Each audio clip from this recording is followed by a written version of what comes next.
उसके बाद दुर्गा विष्णु के पास आई और विष्णु से कहा, बेटा तू भी ट्राई कर ले अपने पिता को पाने की। कहते फिर बीच में समाधि लाला बैठो। अब विष्णु जी वहां से चले अपने पिता को ढूंढने के लिए, शेषनाग के लोक में पहुंच गए। और वहां शेषनाग ने जब देखा कि तेरी जुरिडिक्शन में ये कौन व्यक्ति आ रहा बगैर अचक्के, तेरा खौफ नहीं इसको। यहाँ पुण्यात्माओं सब ने सीमा बांट रखी, कुत्ते ने अपनी सीमा बांट रखी है। 5-4 घरों का प्रधान बन जाता है, उनके आसपास रहता है, दूसरा कुत्ता आ जाता है उसके साथ पूरी जंग मचा देता है। ऐसे ही झोटे ने अपनी सीमा बांट रखी होती है, दूसरा झोटा आ जाए उसके सिर फुड़ा ले, लड़ मरर बुरा हाल हो जाए। ऐसे ही सबने अपनी अपनी सीमाएं बांट रखी। जो ही उस शेषनाग की जुरिडिक्शन में विष्णु जी गया तो विष्णु जी को देख करके उसने सोचा कि तो कोई इसको खौफ ही नहीं मेरा।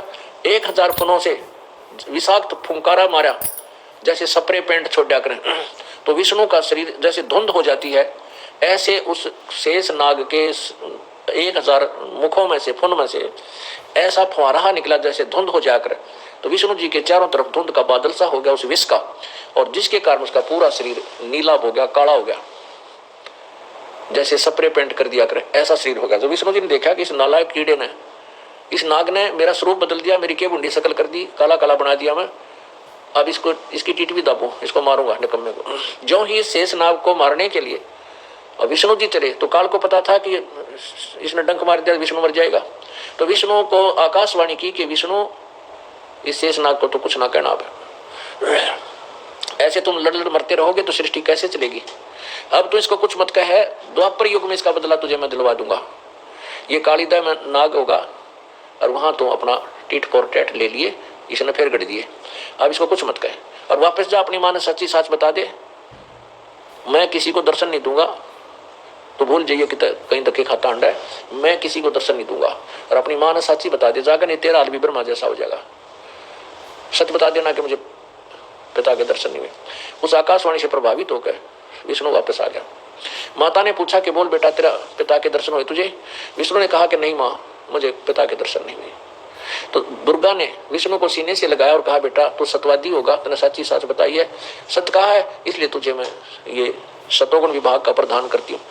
और फिर उसको बहकाने के लिए दुर्गा ने क्या कहा कि बेटा अब मैं तुझे अपनी इच्छा से तेरे पिता के दर्शन कराती हूँ, ले समाधि ला और ऐसे देख, नीचे कमलों में से होता हुआ चल, ऊपर देख, सहस्रार कमल में 1000 ज्योतियों का प्रकाश तुझे दिखाई दिया, अकाम माता दिया, ये है तेरे पिता का दर्शन। ये ज्योत स्वरूप ही है, बस प्रकाश ही प्रकाश है। ब्रह्मा कूदता है, विष्णु कूदता है, फिर भगवान के दर्शन हो गए। वो प्रचार इसने शुरू कर दिया कि सहस्रार कमल में केवल ज्योतियां दिखती हैं, वो भगवान ब्रह्म का यानी स्वरूप है। अपनात्मा उसके बाद ये दुर्गा शंकर जी के पास गई, तमोगुण भगवान के पास। उससे कहा, बेटा तेरे 2 भाइयों ने तो कोशिश कर ली, पिता के दर्शन हुए नहीं, अब तू भी ट्राई कर ले, कदे बाद में समाधि ला बैठा भगवान के पाने के लिए, को सृष्टि कर मत बाधा करो।